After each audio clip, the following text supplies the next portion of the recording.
శ్రీశైలానికి అలాగే దోర్నాల మధ్య ఉన్న ఘాట్ రోడ్డు వద్ద ఒక ఆర్టీసీ బస్సు బోల్తా పడిన సంఘటన చోటు చేసుకుంది. ప్రధానంగా ఈ మార్కాపురం డిపోకు చెందిన ఎక్స్ప్రెస్ బస్సు శ్రీశైలం నుంచి మార్కాపురంకి వెళ్తున్న ఈ సంఘటనలో అంటే తుమ్మలబైలు సమీపాన అదుపు తప్పి అంటే డ్రైవర్ బ్రేక్ వేసినప్పటికీ ఆగకపోవడంతో వెంటనే ఆ బండి బోల్తా పడింది. అయితే దాన్ని ప్రయాణిస్తున్న 30 మందికి కూడాను ఎటువంటి గాయాలు కాకపోవడంతో అందరూ ఊపిరి పీల్చుకున్న పరిస్థితి ఉంది.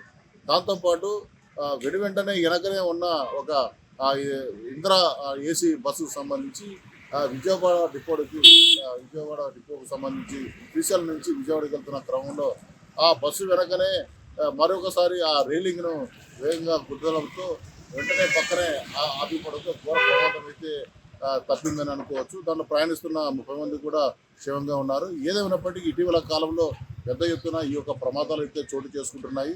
ఇటీవలే ఒక డబుల్ డెక్కర్ బస్సు కూడాను అక్కడే బోల్తా పడింది. అలాగే ఆర్టీసీ బస్సు కూడాను అక్కడే బోల్తా పడింది. ఈ మధ్యలో ఇట్లాంటి అంటే ప్రమాదాలు తరచూ ఎక్కువయ్యాయి. అయితే ఇటువంటి ప్రమాదాలను నివృత్తి చేయవలసిన అవసరం అయితే హైవే అధికారులకు ఉంది.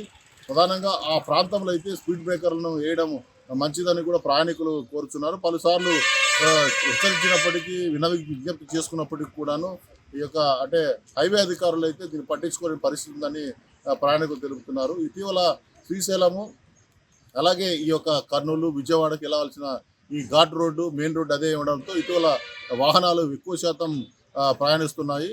ఆ ప్రయాణాల్లో డ్రైవర్లు కూడా ఈ యొక్క ఘాట్ రోడ్లో నెమ్మదిగా వెళ్ళాలి, ప్రయాణికులను సురక్షితంగా తీసుకెళ్ళాలి, గమ్యస్థానాలకు సురక్షితంగా వెళ్ళాలి, తాగి వాహనాలు నడపకూడదని రవాణా శాఖ అధికారులు ఎన్నిసార్లు చెప్పినప్పటికీ వేగాన్ని అలాగే వెళ్తున్నారు, అలాగే తప్పదాగి బండ్లు నడుపుతున్నారు.